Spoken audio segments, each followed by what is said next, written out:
Y vamos a arrancar con Jacquelina Balangione, que es la defensora general de la provincia. ¿Cómo le va? Buenas noches. ¿Qué tal? ¿Cómo le va? Muchas gracias por la invitación. Bueno, decíamos, y para arrancar, ¿no? Situaciones judiciales, cuál es la mirada que se tiene desde la Defensoría General. Y para arrancar, hubo un tema que generó y genera todavía polémica, debate, posiciones diferentes, y tiene que ver con el narcomenudeo. Y esta intención, además de otorgarle a la policía de la provincia la posibilidad de comenzar a realizar operaciones y allanamientos e investigar el tema del narcomenudeo. Algo que hasta ahora es jurisdicción exclusiva de lo federal, del Fuego Federal. Bueno, nosotros desde la Defensa Pública tenemos una posición tomada que primero la expuse yo en forma personal y luego de trabajarla y debatirla dentro del organismo, llegamos a una postura por unanimidad dentro de la Defensa Pública, me refiero a los 5 defensores regionales y yo, adversa a la desfederalización del narcomenudeo y traerla a la provincia de Santa Fe.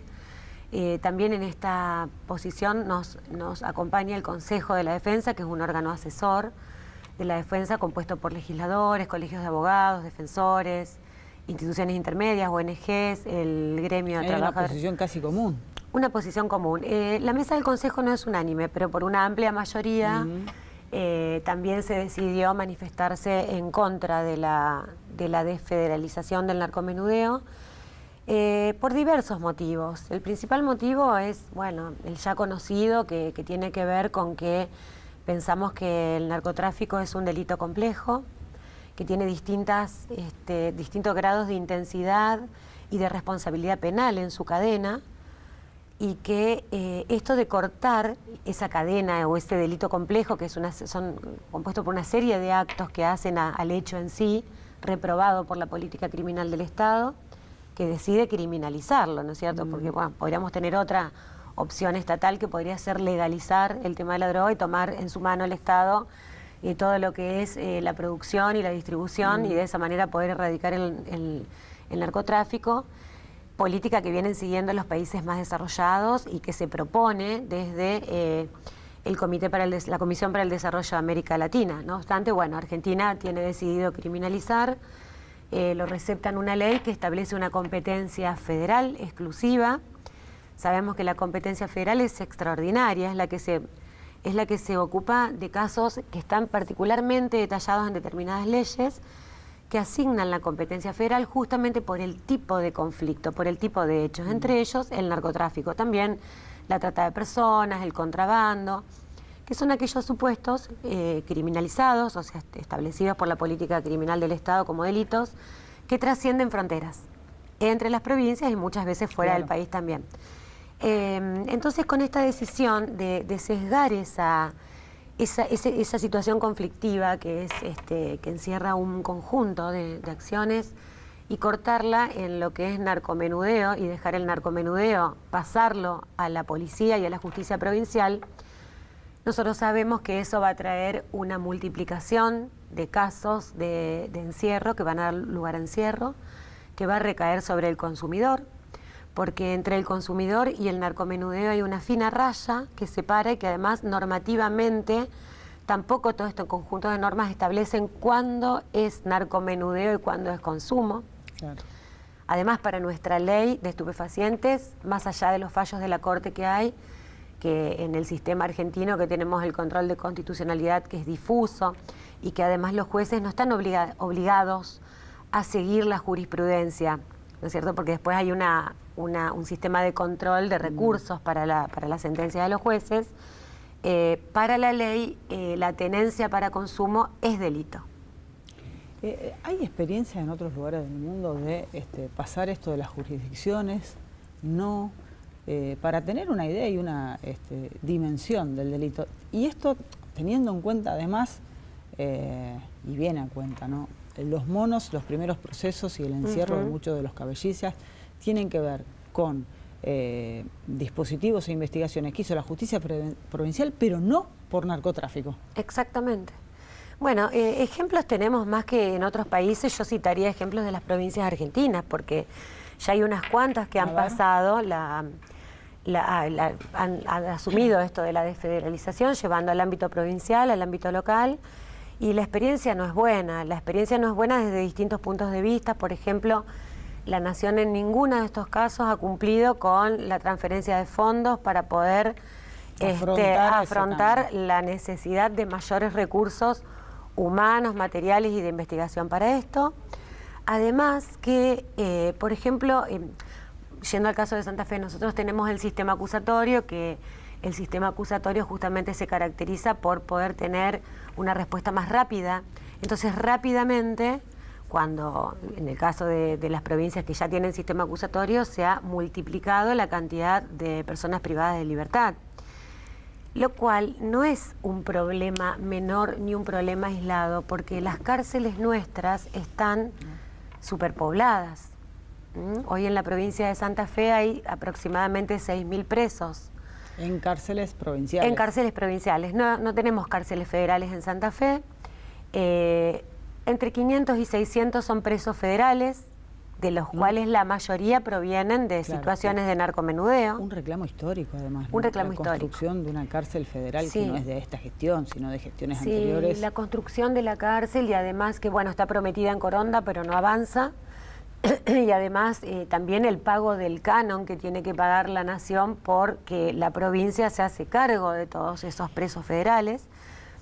Toda situación que directamente quedaría en manos de la provincia en el caso de la desfederalización. En este contexto, perdón, y con los hechos de corrupción y enlaces que hay entre lo que es el delito del narcotráfico en Santa Fe y las relaciones con algunos miembros de la policía, ¿es conveniente además plantear eso ahora cuando todavía no se ha terminado de purgar y todavía hay procesos judiciales en marcha de narcotráfico con uniformados implicados en esto? Por supuesto que no. Nosotros ese es otro de los puntos de vista por el cual también nos oponemos a esto, porque en realidad, digamos, no se puede terminar con la problemática que tenemos nosotros, ni siquiera tenemos una respuesta apropiada para el tratamiento de las personas que están involucradas en situaciones de consumo problemático de droga, que es una enormidad de gente. Y bueno, y se intenta esto, que en realidad es una embestida de parte del gobierno nacional con respecto a las provincias, de transferir esta problemática y dejando únicamente en manos de la justicia federal la parte más compleja, que tiene que ver con el lavado de activos, con situaciones que realmente hacen mella, afecta a la economía nacional, y de esa manera también se propaga mucho más esta modalidad de comisión de delitos que... los peces gordos ahora. Investigaciones grandes en Santa Fe con determinaciones de la justicia federal sobre los peces gordos, sobre el tema del blanqueo de dinero. La verdad es que hay poco y nada. Muy poco. Sí, eso es justamente, hay como un delay, una forma de trabajar a otro ritmo de la justicia federal, de dar trabajar a otro ritmo, menos o hay connivencia también. Porque digo, años y años, y uno no recuerda operativos grandes de, por ejemplo, desde los puertos de Santa Fe, ¿quién tiene injerencia? Justicia federal. Rutas de Santa Fe. Blanqueo de dinero. Rutas nacionales, exactamente.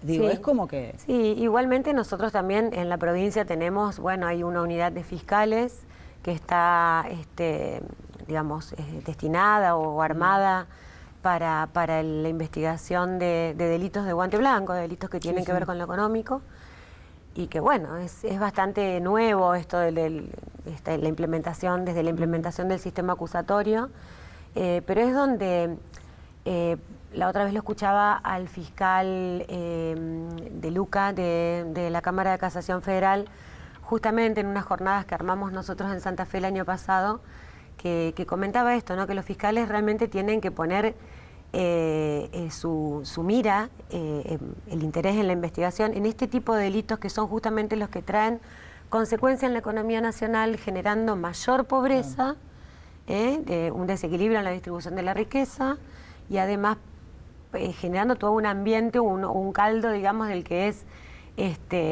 propicio para que se propague el delito, que tiene que ver justamente además por con una todo lo cuestión de la justicia sería bueno cada vez o de vez en cuando ver algún pez gordo encarcelado. Y no digo lo que es de la otra manera también búnker, es como que se da una respuesta a la sociedad porque hay 2.000 presos más, pero en realidad lo que la sociedad tiene que saber que tenemos 2.000 presos más, como bien dijo el gobernador, al anunciar este tema y al apoyar el tema, instando a la legislatura a que voten a favor esta ley, hay 2.000 presos más en la provincia.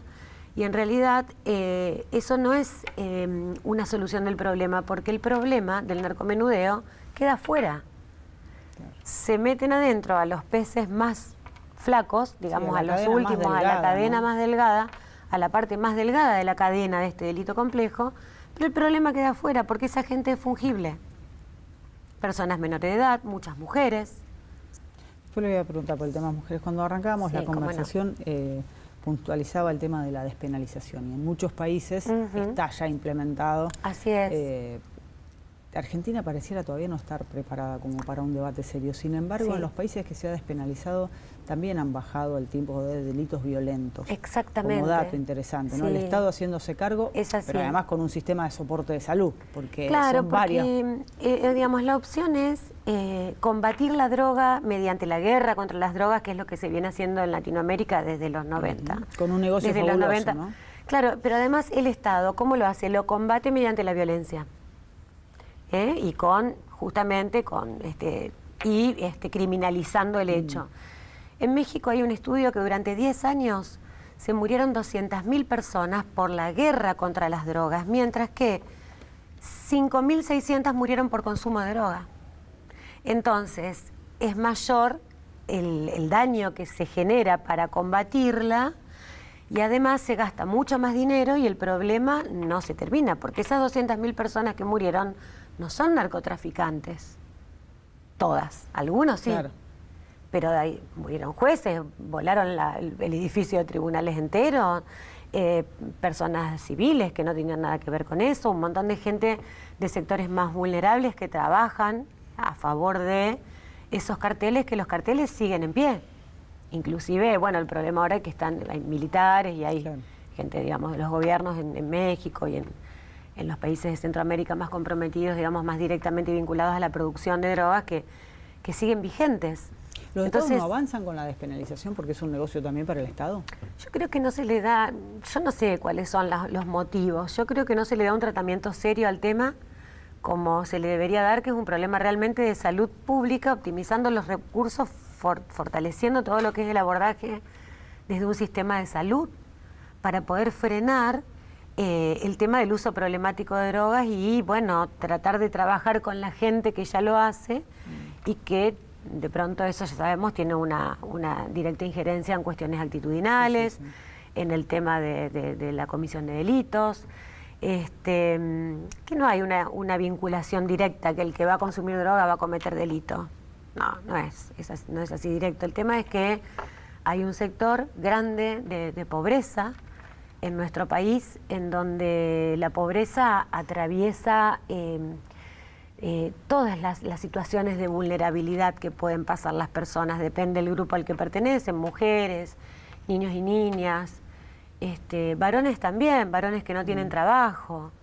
Entonces está, por un lado, la posibilidad del consumo de drogas, que además es droga de mala calidad, que genera perjuicios, digamos, a la salud, que son irreversibles, que tienen que ver con la conducta de las personas, y también la injerencia en el delito por el tema también de la falta de trabajo y de la falta de posibilidad de acceso a derechos. Estamos ahora, ¿es peor? ¿Se incrementa más el narcotráfico, se incrementa más la captación de chicos para vender? Por supuesto, porque aparte sabemos, ¿no es cierto?, que la modalidad de actuar del narcotraficante o de estas bandas narcotraficantes también tienen que ver con insertarse socialmente, en los barrios conseguirles cosas a la gente y tomar fácilmente de los sectores más vulnerables a aquellos más vulnerables. En general son niños, varones y mujeres adultas, pero jóvenes, las que se utilizan como mulas o como para poder ser los que atienden los lugares de expendio, ¿no es cierto?